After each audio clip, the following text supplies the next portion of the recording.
Hola, buenos días. Yo soy Edelmira Guillamón, soy neuróloga en este hospital y lo primero quería agradecer a la doctora Ruiz por haberme invitado a participar en este congreso y por la confianza depositada en mí. En primer lugar, debido al que últimamente el dolor orofaciocraneal se ha presentado bastante... Debido al reciente interés de la rehabilitación por parte del dolor orofaciocraneal, este ha sido el tema elegido en esta ocasión para formarnos en este tema y para aportar conocimientos desde las diferentes especialidades siempre tan complementarias y enriquecedoras. En primer lugar, el paciente con una patología de orofaciocraneal suele ser visto en atención primaria, desde donde el paciente es remitido a las diferentes especialidades, bien sea neurología, rehabilitación, odontostomatología, psiquiatría, otorrino, maxilofacial o oftalmología, dependiendo un poquito del síntoma principal que el paciente... Dependiendo del síntoma principal que el paciente le cuente a su médico de atención primaria, aunque no siempre es fácil a quién remitir en primer lugar. Por ello, desde la parte de neurología, nos gustaría formar más unidades de cefaleas para poder abordar al paciente con una cefalea compleja. No obstante, aunque a pesar de que las cefaleas es una patología muy frecuente, no se ha puesto mucho interés en su creación. El hecho de la formación de las unidades de cefaleas es un abordaje multidisciplinar entre las diferentes especialidades. El núcleo básico lo constituiría la neurología junto con la psiquiatría, rehabilitación y psicología, y luego se acompañarían del resto de especialidades médicas que nos ayudarían en el manejo de estos pacientes, como pueden ser cirugía maxilofacial, neurocirugía, otorrino, odontología, neuroradiología y en algunos casos también unidad del dolor, y contando siempre también con asistente social y enfermería. La cefalea tensional es la cefalea más frecuente, pero no obstante se desconoce mucho de su fisiopatología, así que han surgido muchas formas de abordaje y en concreto la cefalea miogénica o cefalea cervicogénica tiene un importante interés en el mundo de la rehabilitación.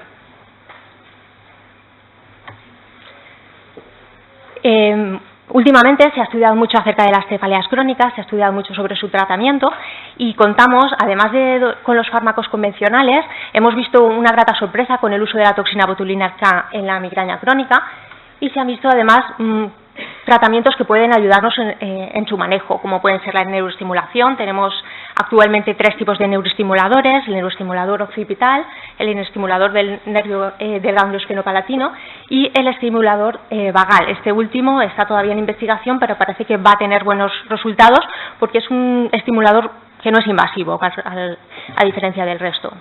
Otro de los tratamientos que se está viendo que puede ser que tenga muy buenos resultados son los anticuerpos monoclonales, dirigidos contra el péptido relacionado con el gel de la calcitonina. Está todavía en ensayo, pero la verdad es que tiene resultados muy prometedores. Es una medicación que se pone subcutánea cada 2 semanas, cada mes, y la verdad es que puede tener muy buenos resultados. Por todo ello, dado la importancia del dolor orofacial, vamos a utilizar esta charla para ponernos al día con toda la información que nos van a ofrecer las diferentes especialidades y compartir todos los conocimientos entre nosotros mismos. Para ello, en esta primera mesa contamos con 2 prestigiosos ponentes que nos van a poner al día sobre la visión que tienen de esta patología, del dolor orofaciocraneal, en sus especialidades. La primera charla consta a cargo de la doctora Celia Alemán, con la charla llamada Afectación de la articulación temporomandibular, banderas rojas, tratamiento quirúrgico. Ella viene del servicio de cirugía maxilofacial del Hospital de la Fe. Y nada, adelante.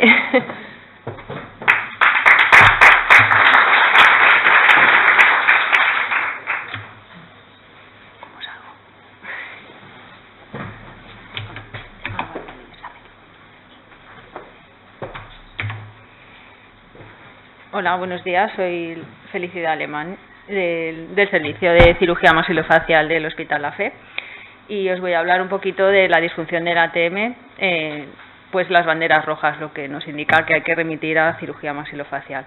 Doy las gracias al comité organizador, en especial a la doctora Ruiz, por invitarme y depositar confianza en mí.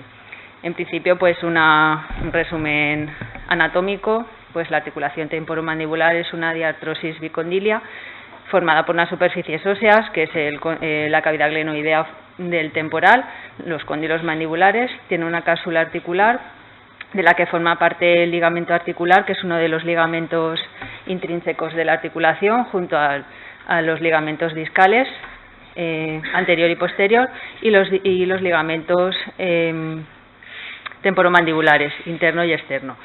También tiene unos ligamentos extrínsecos, que son el ptericomandibular, esfenomandibular y estilomandibular. Presenta un disco mandibular, un disco articular, que es el menisco, y unos músculos que permiten el movimiento, fundamentalmente más heterotemporal, ptericoideos interno y externo, y otros que también facilitan la función de la musculatura de la articulación, como son el músculo digástrico o el genilloideo. Presenta un papel fundamental en la masticación, deglución, fonación y expresividad facial. Por lo tanto, es indispensable para las necesidades básicas de la alimentación o la vida de relación social del paciente. Interviene también en el desarrollo y crecimiento facial y tiene una importante representación en el córtex sensorial, de ahí que en ocasiones pues, su patología pueda generar gran incapacidad física y secuelas psicológicas. La patología de la articulación temporomandibular engloba un gran número de trastornos, no solo de origen traumático, neoplásico, autoinmune o infeccioso, sino lo que a nosotros nos lleva más de cabeza, que son los derivados de las alteraciones disfuncionales, debido a su compleja estructura. La epidemiología. Lo más frecuente es la denominada disfunción o trastorno interno del ATM y de la musculatura masticatoria, aunque realmente no es lo mismo. El 75% de la población ha tenido algún signo a lo largo de su vida y un 33% algún síntoma. Se estima una incidencia en nuestro medio de aproximadamente 2 a 4 nuevos casos cada 100 personas al año. Los signos normalmente suelen aparecer igual en ambos sexos, aunque las mujeres suelen presentar síntomas con una frecuencia 3 veces mayor. Y la demanda de tratamiento normalmente es 9 veces mayor en las mujeres, se dice que posiblemente por una diferente percepción del dolor. Tiene una incidencia mínima en la edad infantil, aunque cada vez se ve aumentada esta frecuencia. Y en España normalmente el 5% de la población, que supone 700.000 varones y 1.400.000 mujeres, requiere tratamiento, aunque solamente el 1% de estos pacientes lo solicitan. Medidas preventivas.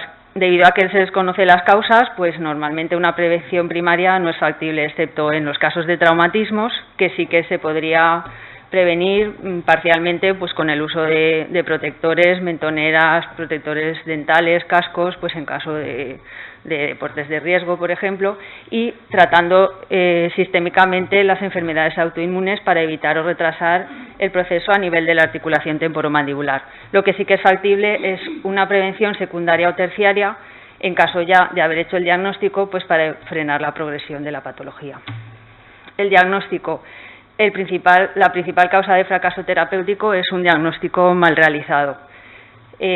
Por lo tanto, cuanto más preciso sea el diagnóstico, pues menos complejo y más predecible será el tratamiento.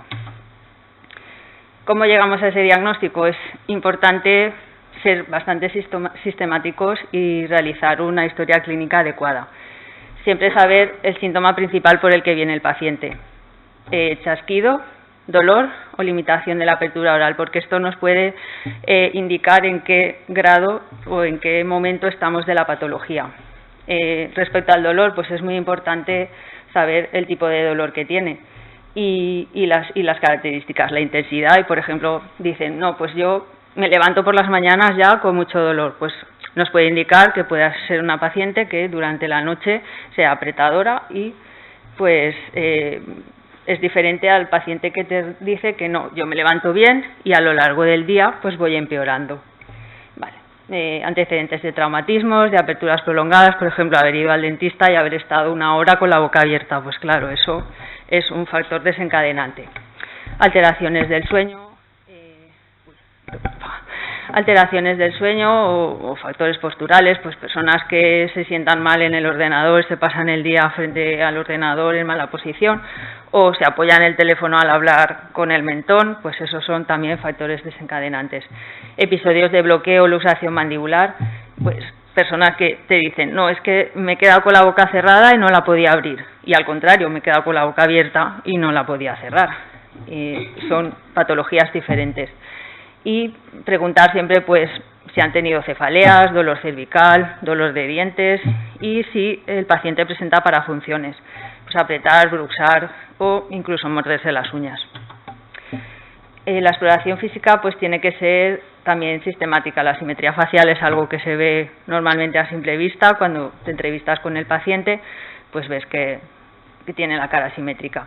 Hay que palpar la articulación en busca de tumefacción, inflamación, los chasquidos, valorar si se desplazan los cóndilos de forma simétrica, signos de artritis, quistes, tumores, eso ya es más difícil con la palpación y normalmente pues se ve con las pruebas de imagen.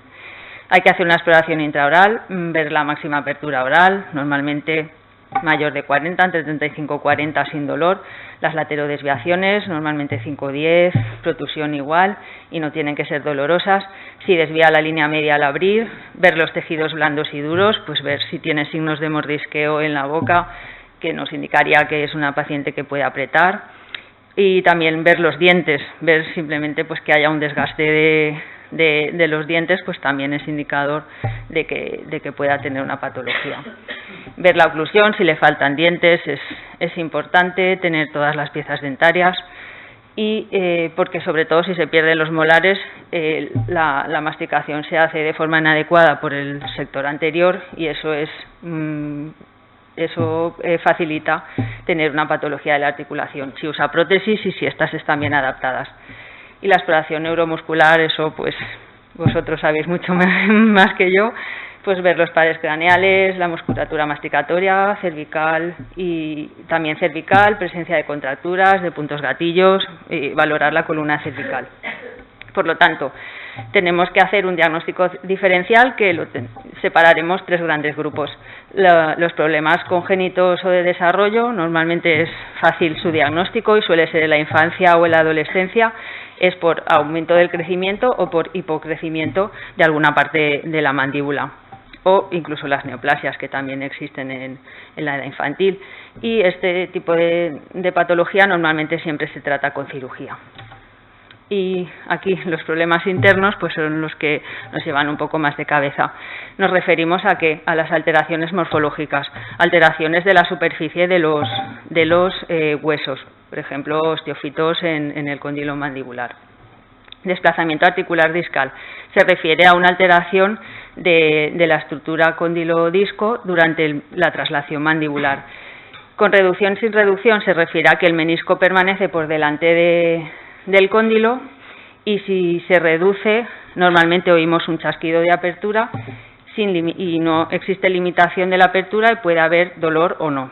Sin reducción, el menisco se queda por delante del cóndilo y no vuelve a su posición durante la traslación mandibular. Normalmente puede haber dolor o no, normalmente suele haber, y lo que sí que hay es una limitación de la apertura oral y suele desaparecer el chasquido de apertura. Respecto a la hipermovilidad articular, los otros son sinónimos, luxación, hipertraslación, laxitud ligamentosa, son casos en los que el menisco y o disco se encuentra por delante de la eminencia temporal. Normalmente el paciente es capaz de colocarlo en su sitio. En la dislocación ya no, es lo mismo, el menisco y el cóndilo se encuentran por delante de la eminencia y el paciente necesita de un profesional que le coloque la mandíbula en el sitio. Es incapaz de cerrarla, está con la mandíbula abierta.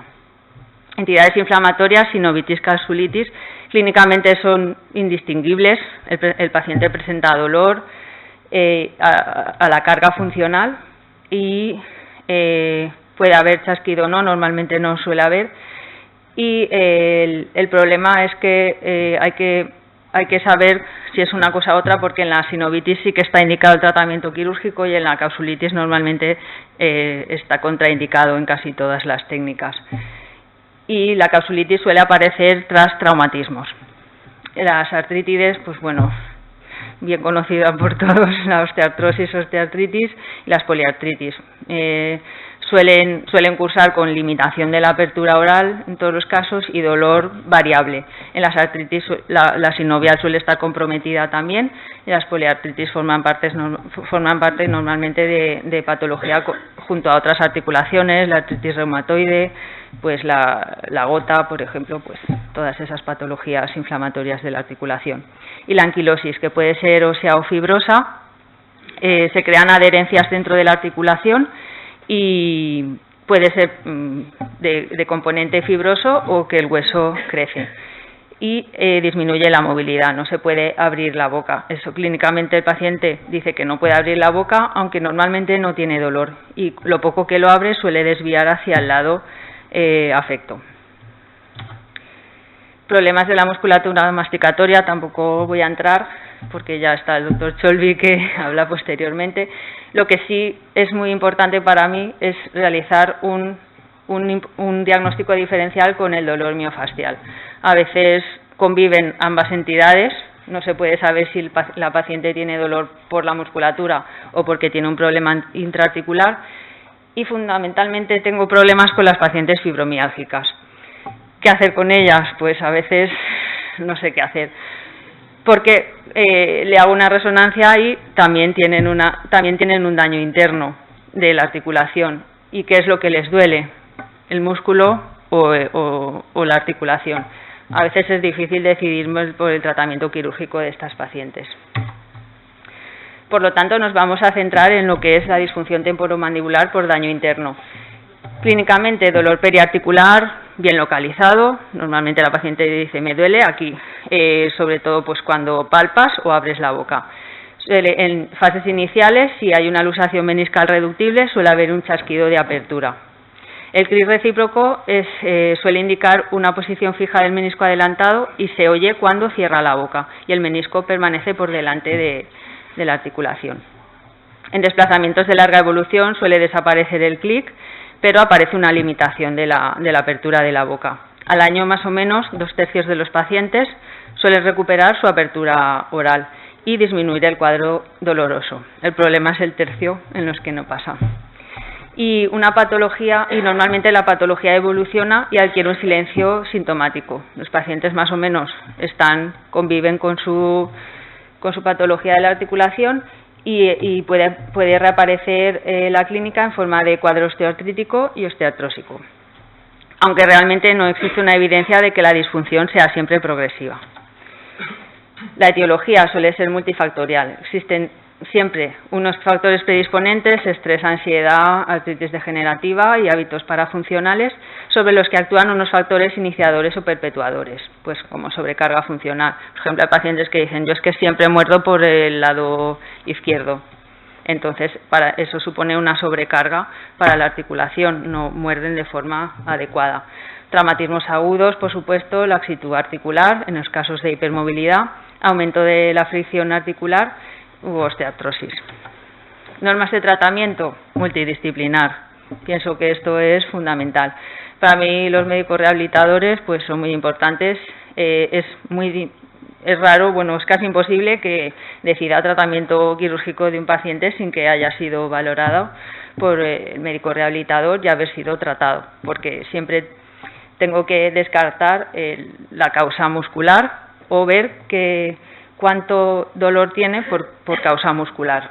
Los odontoestomatólogos, por el tema del tratamiento con férulas dentales, valorar los dientes, estabilizar la mordida, si faltan piezas, protésicos dentales, que son los que realizan las férulas, fisioterapeutas que también tratan la musculatura, psicólogos, cirujanos maxilofaciales, casi como último recurso, y si es preciso, unidades del dolor.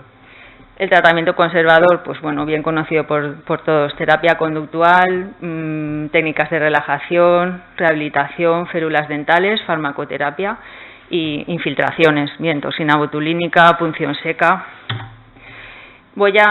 Esto lo he hecho unas gráficas respecto a la casuística que tenemos en el servicio, ¿vale? Durante 5 años he sacado un corte de los pacientes que hemos visto desde el 2010 al 2015. Aproximadamente hemos visto 15.881 primeras visitas, de las cuales el 9% eran ATMs, unos 1.600 pacientes. Respecto a estos son las segundas visitas, 33.300, de los cuales 15.000 eran también disfunciones de ATM, unos 4.800 pacientes. La distribución por edades y sexos, esto se refiere a las primeras visitas. Como vemos, lo azul son las mujeres, normalmente suele ser un patrón creciente con un máximo pico entre los 41 y los 60 años, que normalmente es lo que corresponde a la literatura, aunque aquí se ve un pequeño pico entre los 21 y los 30 años. En los hombres mucho menos frecuente, normalmente es más o menos estable y se ve también un pequeño pico entre los 31 y los 40 años y entre los 14 y los 20 años. Esto es un gráfico que muestra nuestra actividad quirúrgica sobre los pacientes con patología en general de la articulación temporomandibular. Durante 5 años aproximadamente fueron 40 pacientes los que requirieron tratamiento quirúrgico y curiosamente más no fue por disfunción de la articulación, bueno, si contamos en total sí, pero la mayor cantidad fueron por patología de hipermovilidad articular. 9 pacientes, o sea el 22%, requirió entrar en quirófano para reducir una luxación mandibular, porque era de larga evolución o pacientes que, por lo que sea, no se podía reducir en la consulta. Y la eminectomía es una técnica que también está relacionada con los pacientes con hipermovilidad articular, que fueron 3 pacientes los que se operaron, un 7%, que lo que se tuvo que hacer es como recortar la eminencia del temporal para permitir no que no se luxe la mandíbula, porque se sigue luxando, pero va a volver al sitio fácilmente. En un 15% de pacientes, que fueron 6 en general, revisé las historias, eran 6 chicas jóvenes que tenían los cordales incluidos. Quizás se hizo un mal diagnóstico de disfunción de ATM porque en todas desapareció la clínica después de las exodoncias de los cordales, con lo cual en gente joven con cordales retenidos pues a veces hay que plantearse también la extracción de los cordales. Hay 2 pacientes, uno en cada, el 3% supone un paciente en cada caso que se tuvo que operar. Una de ellos se tuvo que retirar una prótesis de ATM que se colocó en el 2007 y en la otra se tuvo que retirar un ancla MITEC, que es un ancla como un ancla de metal que se coloca en el cóndilo mandibular, que lleva una sutura y se utiliza para realizar la meniscopexia. Y en ese paciente se tuvo que operar para retirar ese ancla MITEC que se puso en el 2000. Un 10% de pacientes, es decir, 4 pacientes, se operaron realizándose una artrocentesis, ¿vale? Es un lisis lavado, ya hablaré más adelante de las técnicas. En 8 pacientes se realizó una artroscopia, también fue diagnóstica y para lisis lavado. Fueron 8 pacientes, en la meniscopexia, en 4 pacientes se realizó una meniscopexia, que es como siempre lo hacemos con el ancla MITEC que he citado anteriormente. Y en 4 pacientes, que es un 10%, se realizó una artroplastia, que es una cirugía abierta de la articulación en la que se tiene que reconstruir. Por ejemplo, uno de los casos era un síndrome de Pierre-Robin, era un niño que se tuvo que reconstruir, tenía una hipoplasia mandibular del cóndilo mandibular, se tuvo que reconstruir con cartílago costal. Por lo tanto, tenemos que el tratamiento quirúrgico mínimamente invasivo a más, lo menos artrocentesis y artroscopia, y ya pasamos a la cirugía abierta, que también de menos a más es meniscopexia, discectomía y reconstrucción de la articulación, bien con injertos autólogos o bien con prótesis. Los criterios quirúrgicos, realmente no hay ningún protocolo universalmente aceptado para operar a los pacientes, pero sí que hay ciertas indicaciones en base a 2 recomendaciones. Bien, por un lado, las normas de la Academia Americana de Dolor Orofacial, que son que se tiene que documentar que la lesión articular, o sea, se tiene que documentar que realmente haya una lesión articular, que haya evidencia de que los signos y los hallazgos objetivos son por lesión estructural, que el dolor o la disfunción de la ATM sea de tal magnitud que constituyan una incapacidad importante para el paciente, que no haya efectividad de tratamiento conservador apropiado previo y que el tratamiento conservador previo y junto a unos factores contribuyentes puedan afectar el resultado quirúrgico, como son los hábitos parafuncionales, los problemas médicos o dentales simultáneos. Por otro lado, los otros criterios o matices que dan pues grandes autores como Goss, Okeson o Dolwich es que la ATM sea la causa de disfunción masticatoria y suponga un empeoramiento significativo del estado de la salud del paciente, que el tratamiento no quirúrgico previo haya sido el apropiado y que no haya sido efectivo, que el dolor esté localizado claramente en la ATM bajo condiciones de carga y función, que exista una clara interferencia mecánica que impida la correcta función de la ATM, que el paciente solicite tratamiento quirúrgico. Bueno, eso lo vamos a dejar entre comillas porque mucha gente dice, no, opéreme y quíteme el dolor, pero por desgracia pues no siempre es posible. Y que no haya contraindicaciones médicas o psicológicas para la cirugía. Ya entramos en cada técnica. La artrocentesis pues, es un lavado de la articulación. Se entra en el espacio articular superior mediante punción y se hace un lavado de la articulación. ¿Para qué? Pues eliminar mediadores de la inflamación y del dolor, ¿vale? A la vez se realiza una manipulación de la articulación que intenta, si hay pequeñas adherencias, romper las adherencias.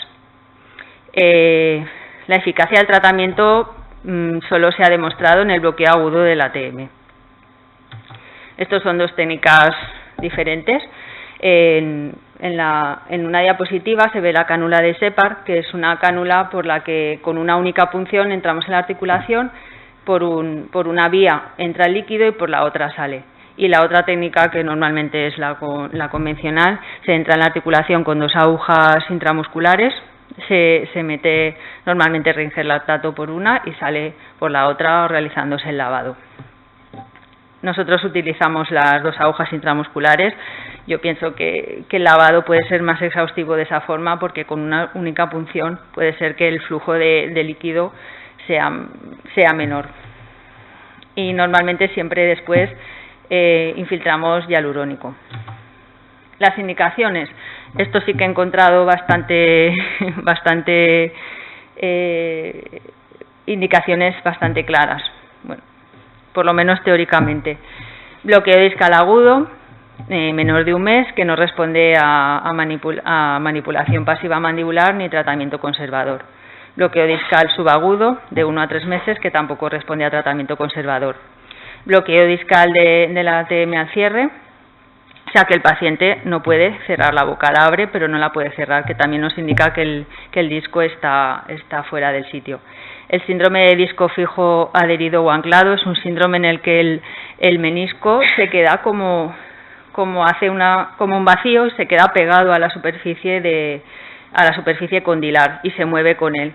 También produce problemas en la traslación mandibular. Eso normalmente se diagnostica con resonancia y lo que hacemos con la artrocentesis es eliminar ese vacío y que el menisco se pueda tener movilidad libre respecto al cóndilo mandibular. Traumatismos del ATM con dolor crónico persistente junto a capsulitis, que es el síndrome normalmente del latigazo cervical, viene junto. Algunos casos de enfermedad articular degenerativa dolorosa que no responden a tratamiento conservador. Artropatías inflamatorias como artritis reumatoide, artritis crónica juvenil, esclerodermia o metabólicas, con importante dolor articular, o pacientes que rechacen la artroscopia o que no puedan ser sometidos a un procedimiento bajo anestesia general, ya que la artrocentesis se puede realizar con sedación o incluso simplemente con anestesia local. Contraindicaciones también es algo bastante claro. Patología psiquiátrica, anquilosis y la anquilosis fibrosa ósea o articulaciones multioperadas, pues bueno, la anatomía ya no es la adecuada y es muy difícil entrar en una articulación, aunque sea con una aguja que tenga esa patología. Patología infecciosa regional, dermatitis, pues evidentemente podemos meter la infección dentro de la articulación, o la patología regional tumoral, pues podemos infiltrar el tumor también dentro de la articulación, por eso no está indicado. Artroscopia. Es otra técnica quirúrgica, se utiliza un artroscopio normalmente de 1,9 milímetros y es lo mismo, entramos en la cavidad articular superior, siempre debe ser en la superior, entre la eminencia articular y el disco y normalmente lo más frecuentemente utilizado es para lo mismo que la artrocentesis, pero nos permite una visión directa de la articulación, podemos ver cómo está esa articulación anatómicamente. Se pueden realmente con la artroscopia, con una curva de aprendizaje muy larga, se puede realizar casi todas las técnicas quirúrgicas, como es el reposicionamiento o la resutura del menisco, la electrocoagulación del tejido retrodiscal para evitar que se vuelva a luxar el menisco, la introducción de sustancias intraarticulares bajo visión, pues podemos infiltrar corticoides, hialurónico, plasma rico en plaquetas, hasta ahí, igual que en la artrocentesis. Incluso se pueden hacer remodelado, modificación de la superficie articular, porque hay motores que entran por la cánula de trabajo y pueden pues quitar osteofitos o incluso quitar cuerpos extraños que haya en la articulación también. Y el láser más o menos se utiliza para lo mismo, para la electrocoagulación, se puede hacer miotomía del pterigoideo también para evitar que siga tirando del menisco y lo vuelva a luxar fuera de su sitio. Aunque parece que es muy bonito, pues realmente no es una panacea, La mayoría de pacientes deben de agotar un periodo de tratamiento conservador de entre 3 a 6 meses para reconocerlo como candidato para esta terapéutica. Y aunque realmente la mayoría de problemas intraarticulares pueden ser subsidiarios de este tratamiento. Esto es una imagen que veríamos con una artroscopia, es una ATM derecha, abajo se vería el disco, arriba la eminencia, la banda posterior y el compartimento medial. En el otro lado el disco abajo y la eminencia arriba y unas adherencias entre ellos. Las indicaciones, también parece que hay bastante consenso. La Asociación Americana de Cirugía Oral y Maxilofacial reconoce 5 indicaciones. El síndrome de dolor-disfunción o lesión interna articular, fundamentalmente estadios 2, 3, 4 de Wilkes. No he hablado de los estadios porque bueno, están todos los libros y no creo que sea necesario porque supongo que los conoceréis todos. Enfermedad articular degenerativa, en este caso pues el éxito sería menor el porcentaje de éxito. La sinovitis, que no la capsulitis, seguiremos viendo eso. La inflamación de la sinovial de la articulación pues también puede mejorar. Hipermovilidad dolorosa o casos de luxación recidivante mandibular de etiología discal. Hipomovilidad como consecuencia de adherencias intraarticulares. Otras indicaciones adicionales que se barajan también pues son las artropatías de etiología inflamatoria, aunque realmente las 5 anteriores son las que están consensuadas. Pues las artritides sistémicas, la sintomatología articular posterior a cirugía ortognática. Supongo que sabréis, la cirugía ortognática es la que intenta corregir la discrepancia entre el maxilar superior y la mandíbula. Cada vez es mayor la gente que se opera de esta patología y al reposicionar los maxilares en su sitio, a veces la articulación o los cóndilos no quedan exactamente en la posición adecuada y puede aumentar la frecuencia de patología articular. Pues la artroscopia está indicado en estos casos de dolor postcirugía ortognática, al igual que en los casos de haber colocado implantes intraarticulares, prótesis de ATM, que también cada vez se operan más pacientes, pues para revisar las prótesis, pues también está indicada la artroscopia. Contraindicaciones son básicas como las anteriores: infección cutánea, óptica o articular, tumor con riesgo de extensión, patología psiquiátrica, pacientes en los que sea difícil palpar la ATM. Necesitamos que la anatomía esté conservada y sea fácil la palpación, porque entramos en la articulación por palpación. Si no palpamos la cavidad, si no palpamos el cóndilo, no sabemos dónde vamos a entrar, con lo cual es indispensable que se pueda palpar la articulación. Y en la anquilosis ósea fibrosa, evidentemente no pueden abrir la boca, no podemos entrar porque la anquilosis no nos lo permite. La meniscopexia ya es una técnica de cirugía abierta y lo que trata es reposicionar el disco en una posición normal. Para ello el disco tiene que tener una morfología normal y no tiene que ser patológico ni, bueno, a veces pequeñas, si está perforado, pues bueno, pequeñas perforaciones aún se pueden suturar, pero ya en casos de discos desastrosos pues no se puede realizar. Normalmente se suele extirpar una cuña de tejido retrodiscal y ayudándose de un clamp pues para evitar que sangre, y la cuña es para que luego impedir que vuelva a salirse del sitio. Siempre intentamos que el menisco vaya para atrás y nunca para adelante.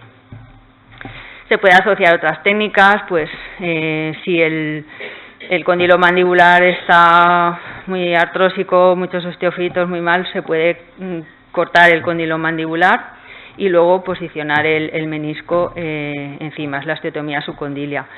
Reducción de la altura de la eminencia articular en caso de que la patología sea por hipermovilidad, o sea, por luxaciones mandibulares recidivantes, o reducir el polo lateral del cóndilo. Estos son fotos de una cirugía abierta de la articulación en la que se ve pues la cavidad glenoidea, la eminencia arriba y la articulación abierta.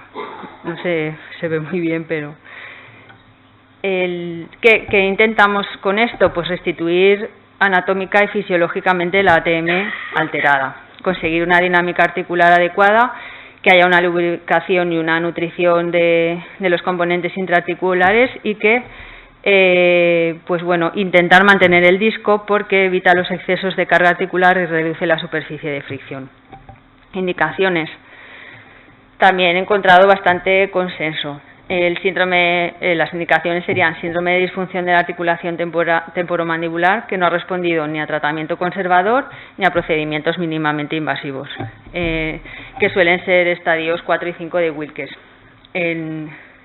En aquellos pacientes en los que no se manejan otros procedimientos mínimamente invasivos o pacientes que rechazan la artroscopia. Las contraindicaciones absolutas pues son las mismas que antes, patología psicógena o infecciosa regional, y las relativas pues bueno, son enfermedades psiquiátricas, situaciones especiales, inflamación aguda de la cápsula, la capsulitis, nos contraindica casi todo, y pues posibilidad de solventar la sintomatología de otra forma o no haber realizado tratamiento conservador previo. Discectomía es eliminar el disco articular, ¿vale? Eso, se quita la parte central y a veces si hay perforación del ligamento posterior pues también.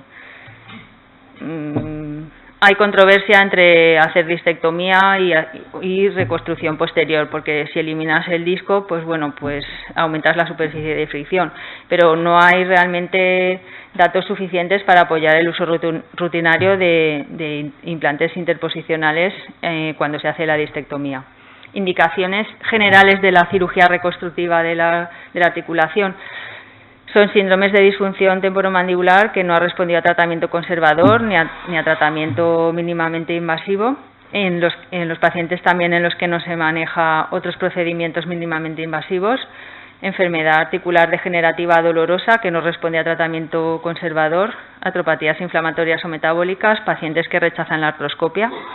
Anquilosis, en este caso sí que es la única indicación de cirugía que tenemos, que es reconstrucción, quitar el bloque anquilótico y reconstruir la articulación, retirada de implantes colocados previamente o tumores de la ATM.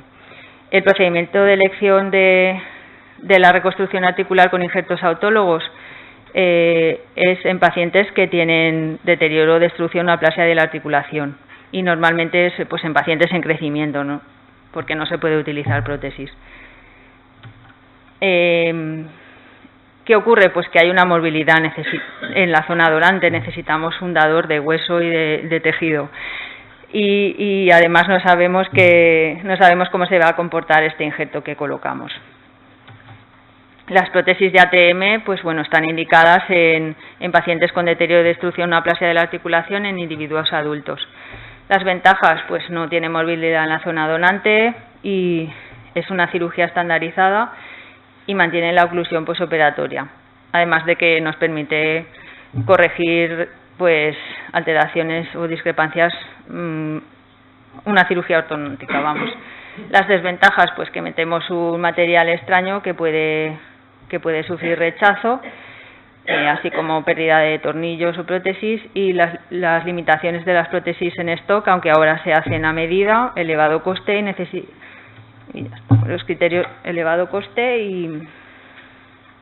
y uso restringido en pacientes en crecimiento. Finalmente, para acabar, pues criterios de éxito de la cirugía: función mandibular correcta, una apertura mayor de 35 grados, adecuada oclusión dentaria, disminución significativa del dolor, no limitación dietética, prevención del potencial desarrollo de posterior patología, estabilidad de resultados, mínima morbilidad, finalización de tratamiento en tiempo planeado con el paciente y satisfacción, por supuesto, de las expectativas del paciente. Y muchas gracias por la atención.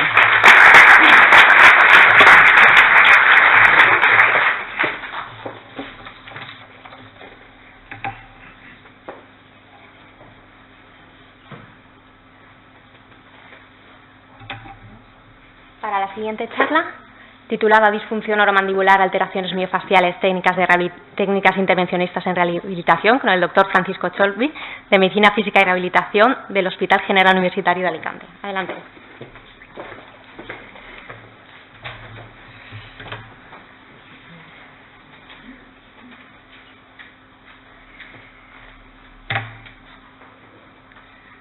Buenos días a todos. Muchas gracias por venir. Gracias por llenar el salón en uno de nuestros congresos más familiares, que es el Congreso de la Valenciana, y por madrugar un viernes y venir a escucharnos. Gracias a Lourdes por el esfuerzo que supone organizar un congreso y al comité organizador por invitarme también a daros la charla. Y bueno, yo no soy, agradezco las palabras, pero no soy un especialista prestigioso en dolor articular de la temporomandibular, desde luego. Todos sabemos qué papeles juegan los rehabilitadores y en los hospitales en los que estamos, cómo nos movemos y cuántos pacientes de diferentes patologías vemos. Lo que me hizo aceptar la charla cuando Lourdes me dijo de hacerla fue que sí que es verdad que vemos pacientes con dolor, ¿no?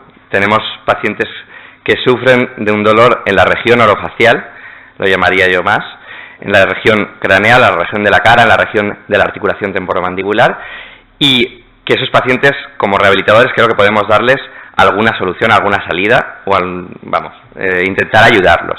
A mí me recuerda la articulación temporomandibular un poco a la región lumbar. Tiene un montón de cosas, ¿vale? Tenemos la lumbalgia y, de hecho, es la segunda causa donde más puntos gatillo se ve, ahora después os lo contaré, es la región de la temporomandibular, después de la lumbalgia, ¿vale? Tenemos articulaciones, tenemos estructuras, tejidos blandos, tenemos nervios. Entonces, el abordaje de la lumbalgia todos sabemos que es complicado, pues yo creo que el abordaje del dolor orofacial, de los trastornos temporomandibulares, también es complejo. Entonces, si podemos, en una charla es imposible tocar todos los temas, pero por lo menos intentar daros algunas nociones de hacia dónde podemos dirigirnos o cómo podríamos ir ayudándolos. A partir de ahí, cada uno que vaya estudiando. Vale, es interesante un artículo que me encontré que me gustó mucho sobre la historia de la evolución de las mandíbulas, desde los homínidos hasta los humanos. ¿Vale? Es muy interesante. Pensamos que el dolor de la temporomandibular, además, como está muy de moda, vemos muchos pacientes últimamente, todos llevan férulas, pero en el estudio vemos que hay una alta frecuencia de artropatía temporomandibular detectada en fósiles humanos ya en Atapuerca, ¿vale? Por una consecuencia de esa evolución. Es decir, nuestros antepasados tenían unas mandíbulas más fuertes, tenían músculos mucho más fuertes, y nosotros pues somos más blanditos. Tenemos una dieta mucho más blanda, los músculos son más delgados, las corticales se han adelgazado y los dientes también han cambiado, ¿vale? Las mandíbulas más pequeñas nos han hecho más listos, tenemos el cerebro más grande, pero ese ablandamiento de la dieta lo que ha causado es que ha realizado un apiñamiento de los dientes y un aumento de frecuencia de las malas oclusiones dentales. Entonces, quien le interese, el estudio de Rosas es muy interesante sobre la evolución de la mandíbula. Pero bueno, esto ya lo ha comentado mi compañera, la doctora Alemán, es un grupo muy heterogéneo. Podemos encontrar muchas disfunciones dentro de la articulación, involucra muchos factores orgánicos, factores psicosociales y psicológicos, y afectan al aparato masticatorio y reducen, sobre todo, que es donde podemos ir entrando, la calidad de vida de los pacientes. Ahora en 2015 se han actualizado bastantes guías, con lo cual me ha sido bastante útil, menos mal que la charla fuera en 2016, porque hay muchos autores que en 2015 han actualizado las guías, ¿vale? La guía de FISTR, pero después muchas de las guías de actuación. Es la causa de dolor facial más frecuente después de la causa dental. Como ha comentado mi compañera, es más frecuente en el sexo femenino y tiene una proporción muy alta. El origen del dolor. El origen del dolor, hay múltiples enfoques del origen del dolor. Frecuentemente, las causas a las que se dirigen los estudiosos es la causa muscular o causa miogénica y causas articulares, para verlo desde un punto de vista muy simple. Puede deberse a malas mordidas, traumatismos, hábitos parafuncionales como el bruxismo. Y la mala oclusión. La mala oclusión durante muchos años ha sido considerado como un poco la causa y se ha trabajado mucho sobre la mala oclusión. Pero bastantes estudios no concluyen realmente que un tratamiento ortodóntico de la mala oclusión dentaria mejore los trastornos temporomandibulares o mejore el dolor, ¿vale? O prevenga incluso una futura aparición. Es decir, una detección de una mala oclusión no puede hacernos directamente e inmediatamente dirigir hacia un tratamiento ortodóntico. Otras causas, ya lo hemos visto, alteraciones del tejido conectivo, artritis reumatoides, neoplasias. Y algo que sí que vemos mucho en los pacientes, la doctora Alemania lo ha comentado, los factores psicógenos, ¿vale? Igual que en la lumbalgia, igual que en otros muchos problemas que vemos en nuestras consultas diarias, nuestros pacientes con dolor orofacial tienen depresión, ansiedad, estrés postraumático, desórdenes de la personalidad o unas historias de hábitos, de abuso de hábitos masticatorios. Este componente subjetivo de la percepción del dolor se ha visto y se ha comparado en los hombres y mujeres una diferencia en la modulación del dolor comparados con las personas que no tenían dolor o trastornos de la temporomandibular. Las clínicas, ya las hemos comentado. Las clínicas pueden ser más frecuentes el chasquido, el dolor facial, que se refiere al oído, a la zona temporal, al maxilar o al occipital, una limitación, el paciente puede venirte con una limitación de la apertura bucal. Esta limitación de la apertura bucal puede traducir una hiperactividad muscular del massetero, de los pterigoideos, del temporal, ahora lo veremos. Esa apertura normalmente está entre 42 y 50 milímetros, en condiciones normales. El tinnitus, muy frecuente en nuestro medio, muy frecuente también asociado a cervicalgias, a cefaleas, y encontramos pacientes con tinnitus que cuando exploras muchas veces los músculos relacionados con la mandíbula encuentras puntos gatillo en esa musculatura. Las cefaleas crónicas, hay muchos estudios y hay una charla específica relacionada en cefalea y músculos masticatorios. El mundo de la cefalea es muy interesante y es bastante complejo de actuación. Las cervicalgias, los bruxismos y muchos dolores dentales, ¿vale? El dolor dental propiamente dicho nos obliga a hacer un reconocimiento desde el punto de vista del músculo, desde el desequilibrio. Vale, tomo esta imagen cedida para que podamos, más que nada, vale más una imagen que 1000 palabras, la clínica que pueden presentar nuestros pacientes, ¿no? Vemos a gente con dolor en estos puntos que tenemos marcados, es la Nefertiti del doctor Climent ya marcada, y después volveré a ella para hablar un poco de los músculos o cuáles son las zonas de actuación que nosotros tenemos que tener, pero ¿verdad que reconocéis pacientes con esta sintomatología? Pues un poco hacia esto es donde podemos dirigirnos para ayudar a los pacientes. La evaluación, ampliamente comentada, tenemos que evaluar la movilidad en cualquier otra articulación, medir los rangos de movilidad de apertura de la boca, cierres, protracciones, diducciones, que son las lateralizaciones. Después podemos valorar la movilidad contra resistencia, esto es lo que haremos en un paciente cuando venga con estos trastornos, contra resistencia a la apertura, contra resistencia al cierre y a las lateralizaciones, y hay que tener un fonendo en la consulta, ¿ves? Ya sabemos por qué tenemos que tener un fonendo en la consulta para poder escuchar mejor los ruidos articulares, ¿vale? Esta sería un poco pues una imagen para que penséis un poco cuáles serían las evaluaciones que debemos hacer con estos pacientes. Después, a nivel más clínico, si queremos registrar esta actividad, si queremos publicar algo, los índices que más se han utilizado en nuestro medio es el índice del Quimo, que fue uno de los primeros. Es un índice de síntomas clínicos, y después el cuestionario de Fonseca, que es un índice amnésico, es decir, anamnésico, perdón. El cuestionario de Fonseca, que es uno de los más utilizados en la literatura científica y que es de fácil aplicación a los pacientes que vienen. Aquí os lo dejo. Las superficies articulares, ya ha hablado mucho mi compañera anteriormente. Es importante, yo me he tenido que estudiar bien la articulación y como me cuesta bastante la visión tridimensional, he tenido que estudiarlo bastante. Estudiar la parte del temporal, dónde está el cóndilo, dónde está la fosa del temporal, dónde articulará después el cóndilo mandibular y el disco que queda en medio.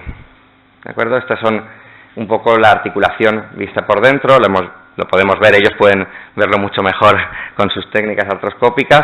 Y bueno, de implicaciones articulares no voy a comentar casi nada. Los trastornos discales se han comentado ya anteriormente. ¿Vale? Las radiografías, alguna de las he querido poner esta imagen, como condromatosis sinovial, porque una simple radiografía nos puede servir para estudiar también la propia zona. Y después he querido traer esta imagen sobre los movimientos del disco que ocurren con la boca cerrada y con la boca abierta, sobre todo para entenderlo yo mismo, y creo que nos puede servir. Como en la letra A tendríamos un desplazamiento normal de los discos con la boca cerrada y con la boca abierta, como el disco con la boca abierta se coloca en situación. En una B tendríamos una subluxación, pero con una reducción del propio disco, y ya en la C hay una subluxación del disco, pero que no se reduce. ¿Vale? Son los tres estadios importantes un poco para que entendamos cuáles son las alteraciones del disco. Pero lo que siempre nos implica mucho a nosotros es el plano muscular. ¿Vale? Esto es interesante, y cuáles son los músculos implicados directamente en la masticación. Tenemos, ya en el dibujo de nuestro póster maravilloso, tenemos cuáles son unos músculos principales, como podrían ser, por ejemplo, el temporal que eleva la mandíbula y la retrotrae hacia atrás, el masetero, el más potente de todos, elevador de la mandíbula, pero después también los pterigoideos lateralizadores, su función lateralizadora de la mandíbula y protractora, es decir, tiran hacia adelante, y tenemos un pterigoideo medial, vemos en la imagen de la derecha, y el pterigoideo lateral, que el pterigoideo lateral tiene importancia porque es el único que incide directamente o que tiene sus inserciones directamente en la región del cóndilo. Es un músculo bastante importante y al que, aun con difícil acceso, tenemos que intentar llegar, porque es fuente de muchas patologías. Pero muchas veces olvidamos los músculos del suelo de la boca. Es muy importante, y ahora después lo comentaré, por los desbalances musculares que ocurren en los músculos del suelo de la boca. Y tenemos que explorar el digástrico, tenemos que explorar el mioioideo, tenemos que explorar todos estos músculos del suelo de la boca, que son los descendedores de la mandíbula, y que muchas veces olvidamos. Nos vamos directamente al masetero, pero olvidamos estos músculos del suelo de la boca, que os sorprenderá cuando exploréis estos músculos, que muchas veces son fuentes de puntos gatillos y fuentes de dolor.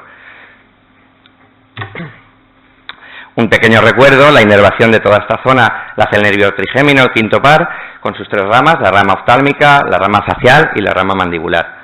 ¿Vale? Es un nervio que tenemos que tener en consideración. Siempre exploramos la sensibilidad, la afectación neurológica, pero bueno, lo dejo aquí como constancia. La implicación muscular.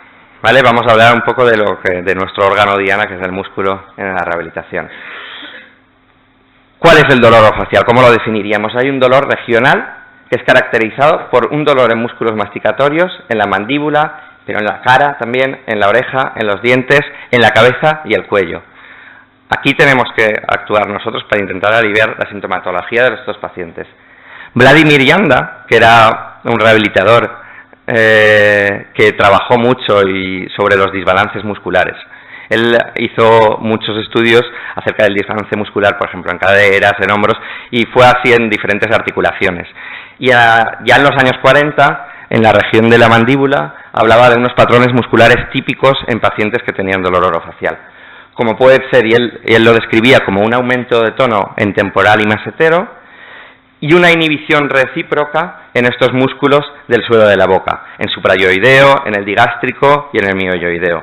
Ese desbalance entre el aumento del tono de los elevadores de la mandíbula y la inhibición de los descendedores de la mandíbula, él consideraba que era uno de los orígenes de este trastorno de dolor, aparte de esa contracción mantenida del pterigoideo lateral que os he comentado anteriormente. ¿Qué nos aporta a nosotros el enfoque miofascial? Hay muchos estudios sobre la implicación del músculo en los trastornos orofaciales o en los trastornos de la temporomandibulares, como lo nombra la literatura. También hay una implicación, todos lo conocemos, en la cefalea, en el dolor de cabeza. Otros hallazgos clínicos que encontramos de estos pacientes es una fatiga muscular, ¿verdad? Una dificultad, por ejemplo, a comerse un bocadillo, o comer chicle, a mantener la boca abierta cuando van al dentista, una rigidez en la región de la articulación y una restricción del recorrido articular. ¿A qué nos suena esto? ¿Vale? Aquí os pongo, no por ello conocido, siempre encuentro caras nuevas en las charlas, entonces no está mal volver al dolor miofacial, aunque todos lo conocemos, a esos criterios diagnósticos, ¿no? ¿Cuáles son los criterios diagnósticos que todos reconocemos en el dolor miofacial?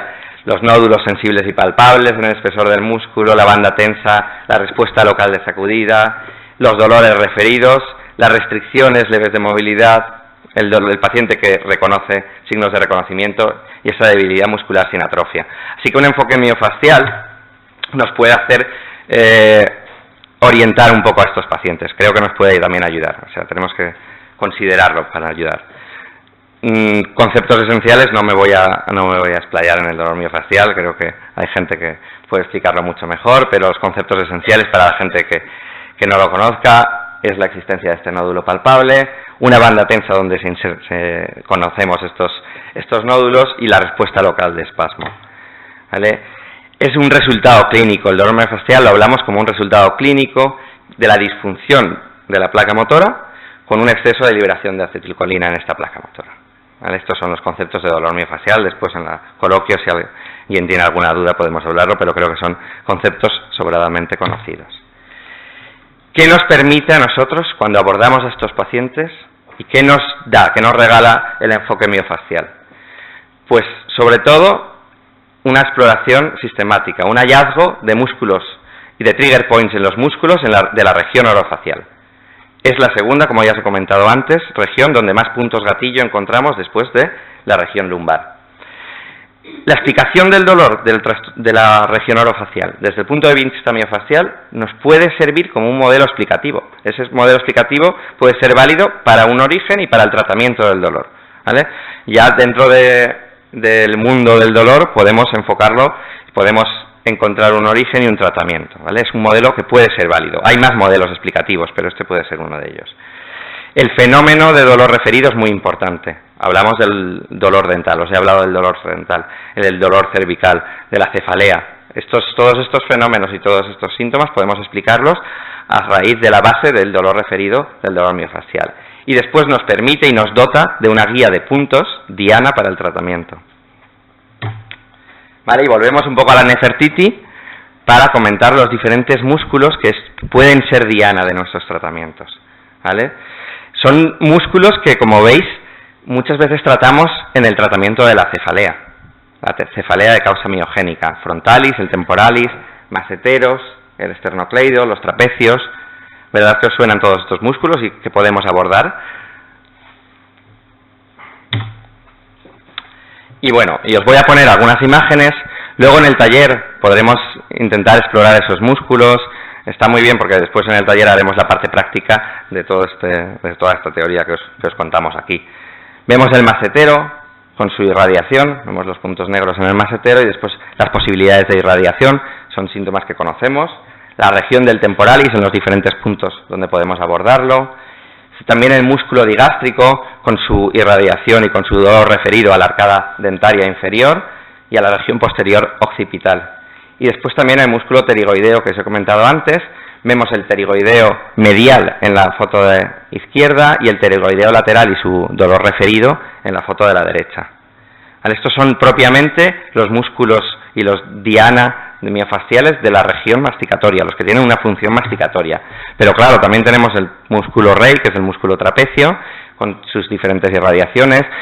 ¿Cuántas veces no hemos explorado un trapecio superior con un dolor referido directamente a la rama mandibular inferior? ¿No? Pues es uno de los grandes conocidos.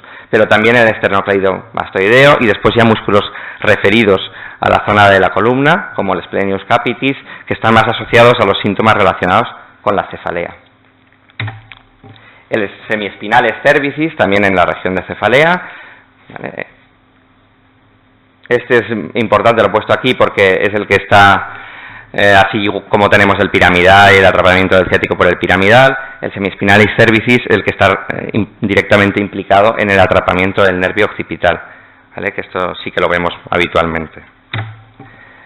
Después las cefaleas en banda son cintas, relacionadas con la disfunción C1, C2 y C3, y que muchas veces sí que tenemos que tratar en estos casos. Es muy interesante el tratamiento de estos músculos. Dentro de la medicina manual se conoce perfectamente y se trata toda esta región. Y músculos craneales, bueno, estos lo tenéis en cualquier libro, así que paso un poco rápido. Los músculos faciales es muy interesante también. He puesto algunos dibujos de estos porque están relacionados con las profesiones, ¿no? O sea, como vemos en los músicos, en los trompetistas, lesiones o tensión o bandas tensas en la zona del buccinador,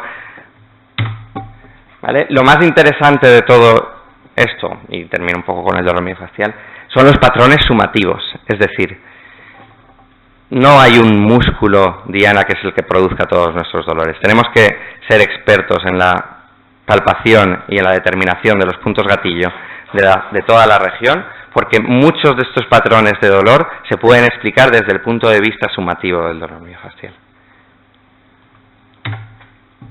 Vale, la relación con la cefalea, una diapositiva simple. La cefalea es también otro campo que daría para un seminario.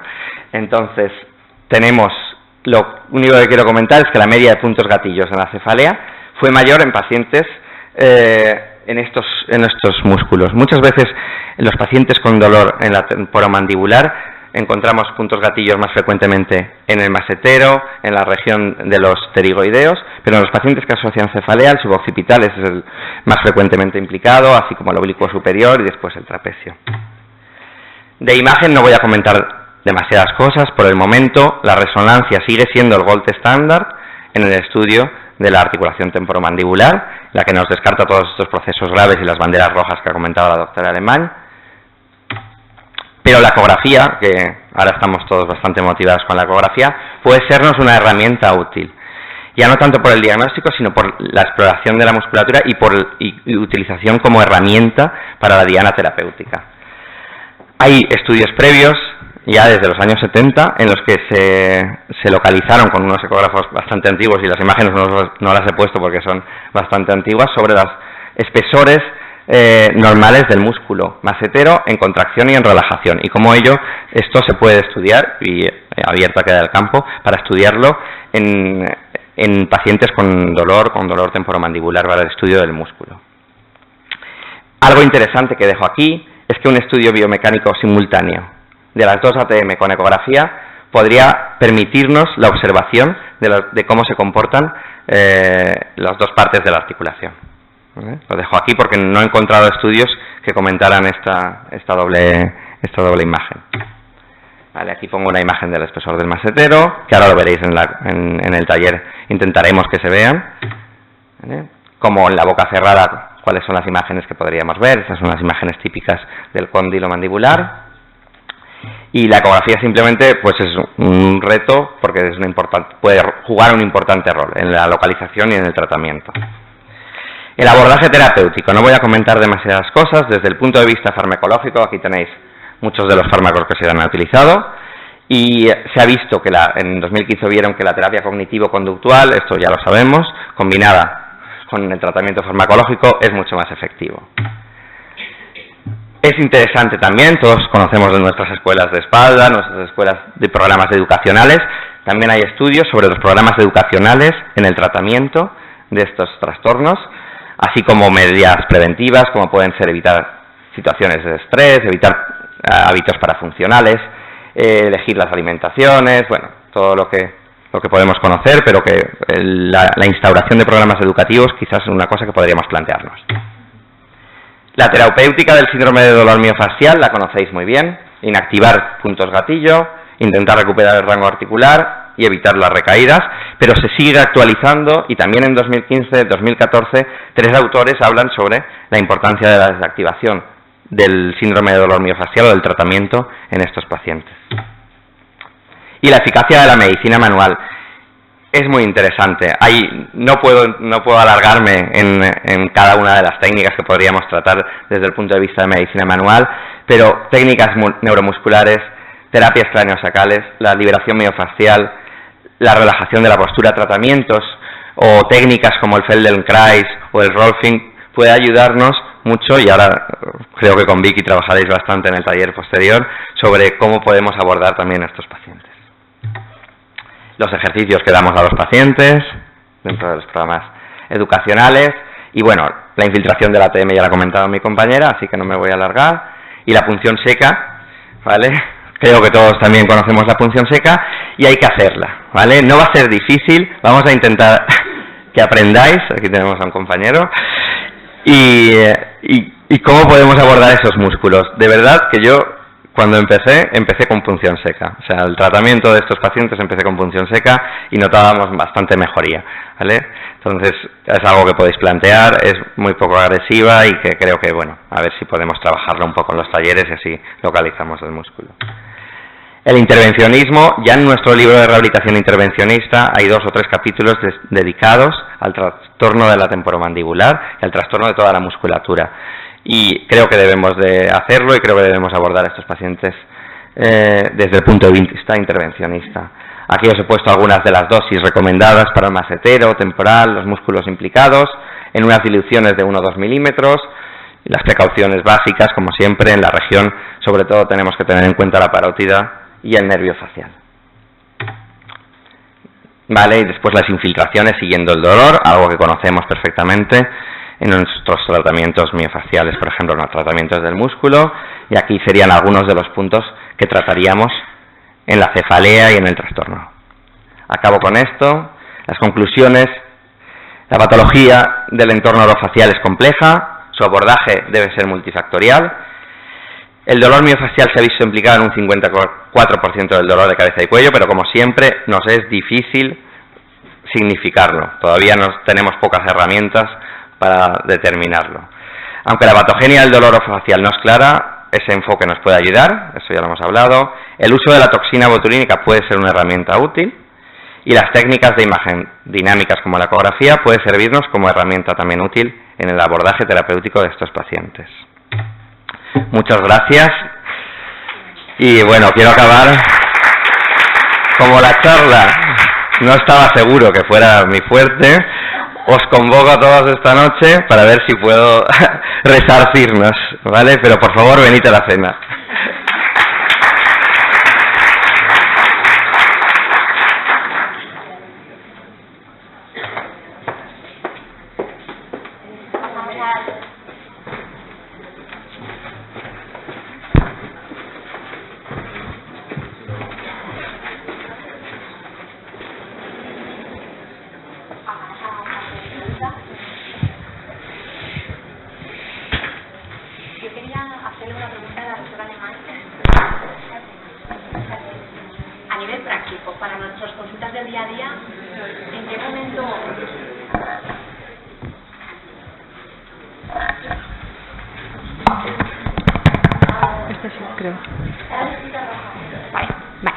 A nivel práctico, para las consultas del día a día que nos manejamos con los pacientes que te vienen en la consulta con cefalea y una disfunción de la articulación temporomandibular, ¿en qué momentos lo remitimos?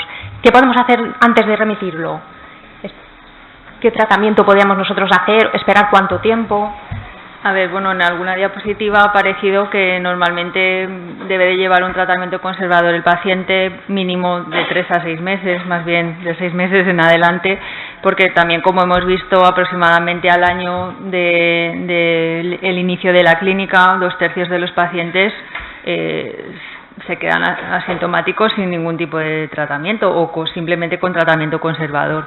Entonces, pues normalmente de 6 a 12 meses, o cuando se vea claro que ninguna terapia, ni tanto en la musculatura, o sea, si tú puedes remitir a rehabilitación. Podemos intentar primero rehabilitación, iniciar rehabilitación, si se trata la musculatura y se ve que el paciente sigue mal, fundamentalmente en las limitaciones de la apertura oral.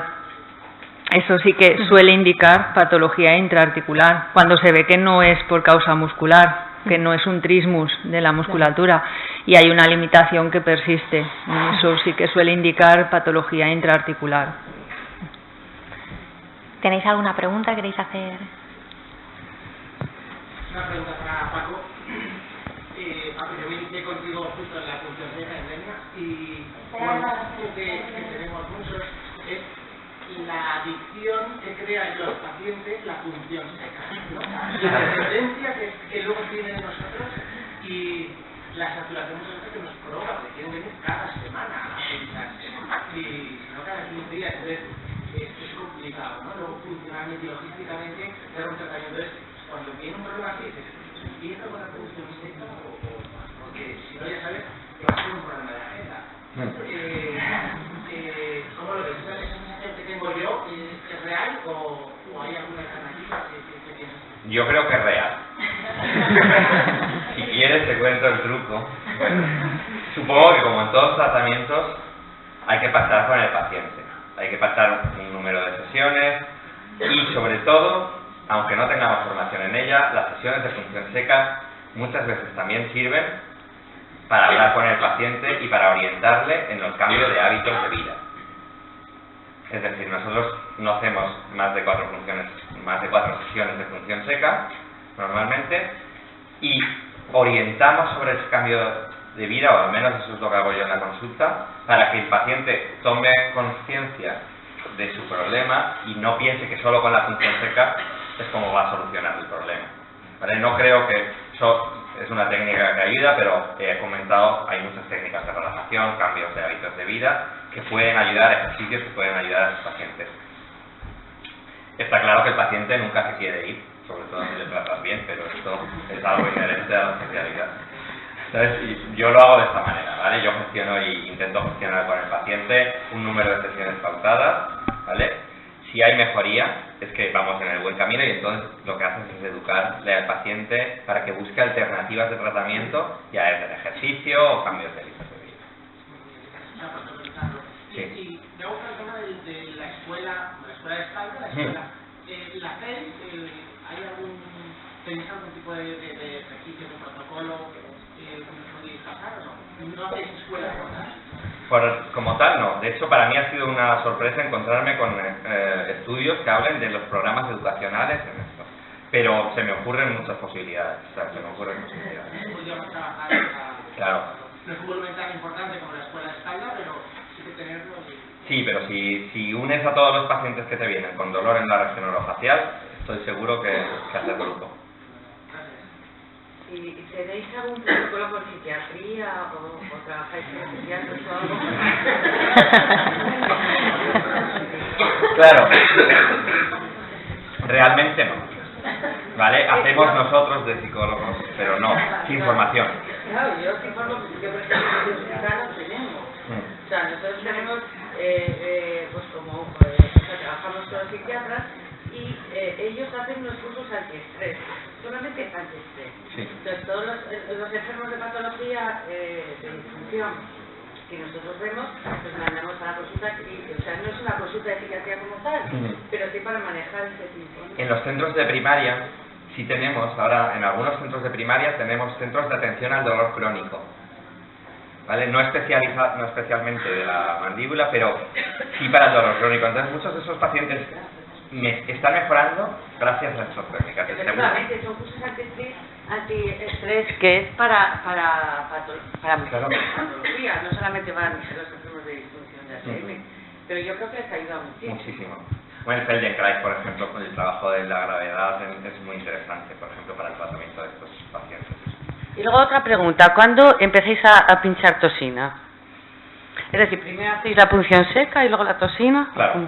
O sea, después de hablo un poco en mi experiencia. Después de una segunda punción seca que no acaba de ser funcional, yo ya me planteo el tratamiento con toxina en los músculos. Y luego la toxina, ¿cada cuánto? Te quiero decir que es que claro.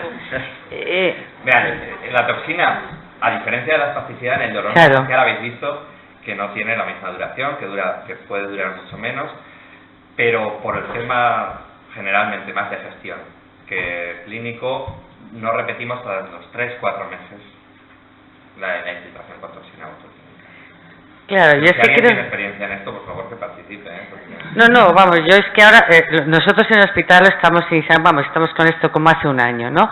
Y yo venía a este curso, yo soy de Alcalá de Henares, y vengo a ver si me podéis aclarar todas estas dudas, porque tampoco hay nada escrito, ¿no? Entonces, claro, es una patología un poco compleja. Entonces, nosotros no utilizamos la punción seca, utilizamos mucha toxina botulínica. Pero claro, se nos plantea, esto no es una espasticidad y no se puede repetir, o una parálisis facial, que también lo hacemos cada 4 meses, ¿no? Es un proceso muy complejo que siempre lo indicamos un poco al paciente, ¿no? Esto la toxina no le va a curar, esto le va a ayudar a manejar todo su cuadro, tal, hay que romperlo por eso lo mandamos a psiquiatría y tal. Entonces, si los pacientes mejoran, tampoco lo hacemos cada 4 meses, a veces... Esperáis más.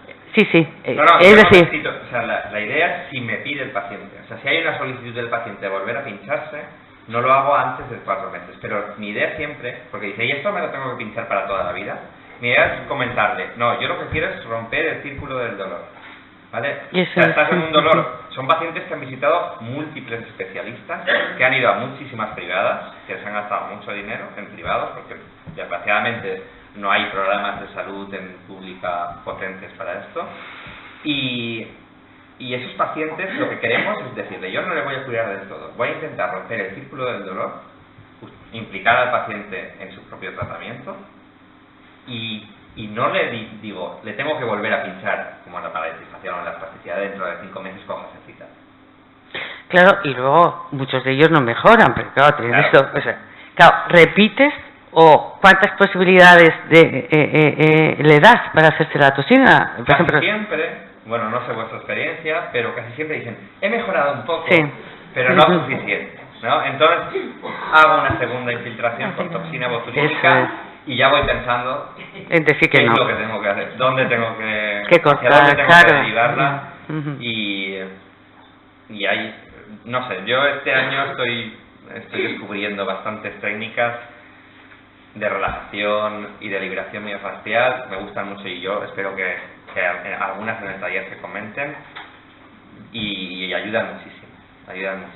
Son pacientes que han sufrido mucho intervencionismo muchas veces, porque muchos ya han pasado por la artroscopia, entonces tú directamente, si vas con el intervencionismo también solo, lo van a ver como una agresión. Entonces claro. Me gusta mucho combinarlo. Gracias.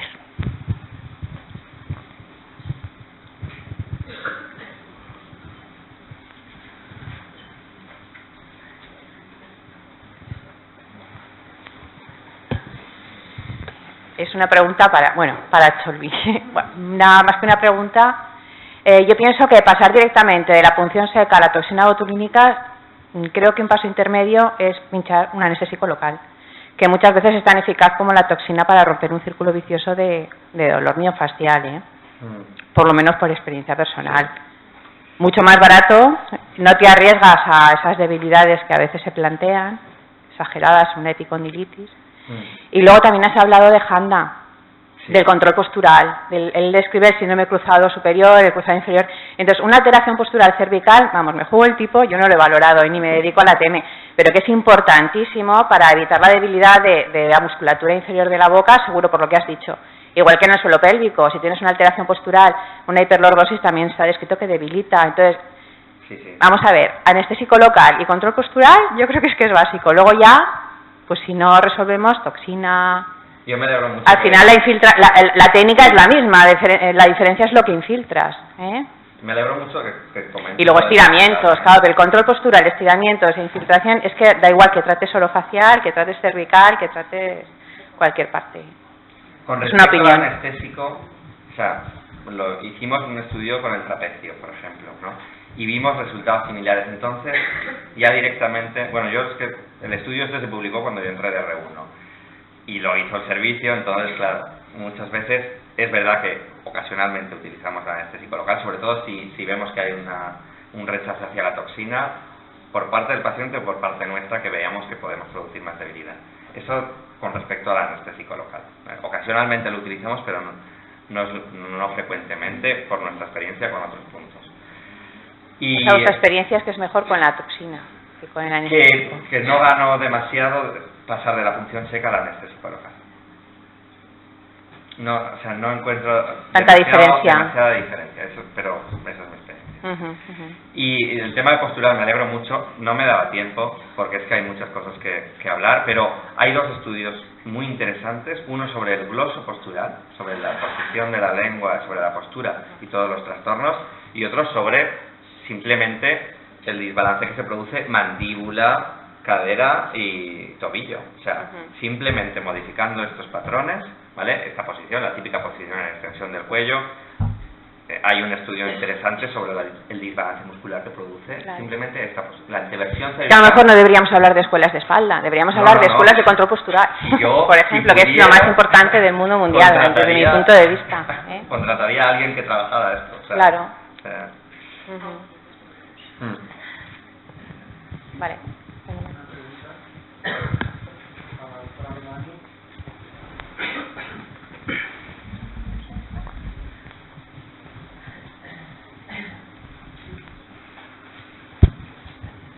Vale, estoy de acuerdo que en el tratamiento de la articulación temporomandibular solo se lleva a intervención en los casos más extremos o cuando ya no tienes esa solución.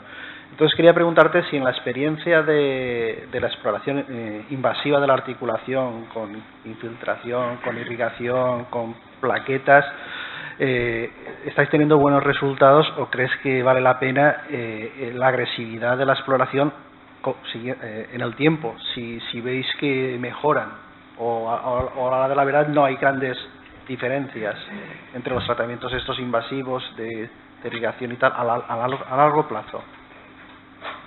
No sé si entendí, o sea, entre la artrocentesis y artroscopia o entre eso y la la cirugía. Cuando te metes ya en la articulación simplemente para explorar o para irrigar, si veis que realmente mejora o al cabo del tiempo estamos otra vez con el paciente igual como estaba.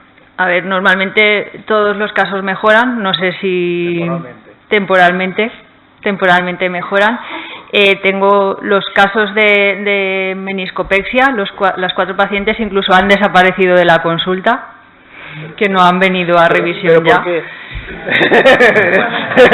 Bueno, en las últimas anamnesis ponía que estaba muy bien, vale. O sea, que estaba también, que había desaparecido el dolor. Luego ya, si han desaparecido por otra cosa ya no lo sé, pero... y bueno... ¿No habéis tenido complicaciones normalmente?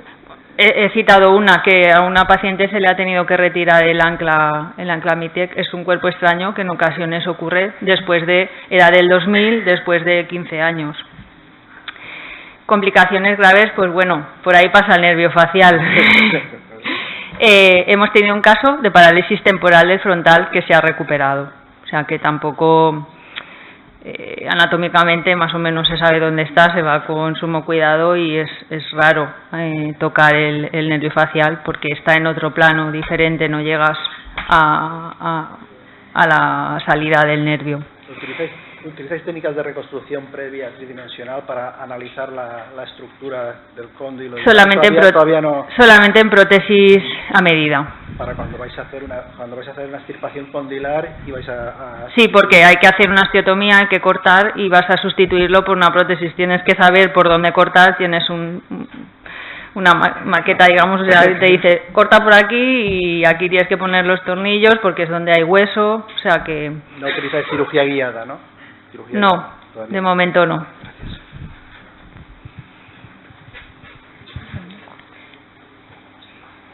Bueno, pues acabamos. ¿Alguna preguntita más? Para el doctor Cholmi. Quería saber si tenéis consulta monográfica para este tipo de patología y luego respecto a la ecografía, si la usáis, de qué forma la usáis, si de forma rutinaria en todos los pacientes y en caso de utilizarla, en qué os modifica el diagnóstico y el tratamiento en esos pacientes. Consulta monográfica no tenemos, somos un servicio pequeñito, entonces vemos muchos pacientes, entonces no tenemos consulta monográfica. La ecografía la utilizamos no como diagnóstico, ¿vale? Está bastante limitado, yo creo que se podrían hacer más estudios comparativos, ¿no? Sobre un macetero, el otro, si los pacientes sanos y los enfermos, si hay un aumento del espesor o no, pero que se podría utilizar si lo trabajamos más. El disco es muy difícil de ver con ecografía. En una de las imágenes ecográficas se veía la fosa temporal, el cóndilo, pero el disco, el artículo dice que se ve, pero creo que es muy complicado y depende del ecógrafo, de muy alta calidad lo puedes utilizar, y a nosotros nos sirve la ecografía para hacer intervenciones. O sea, nosotros lo utilizamos la ecografía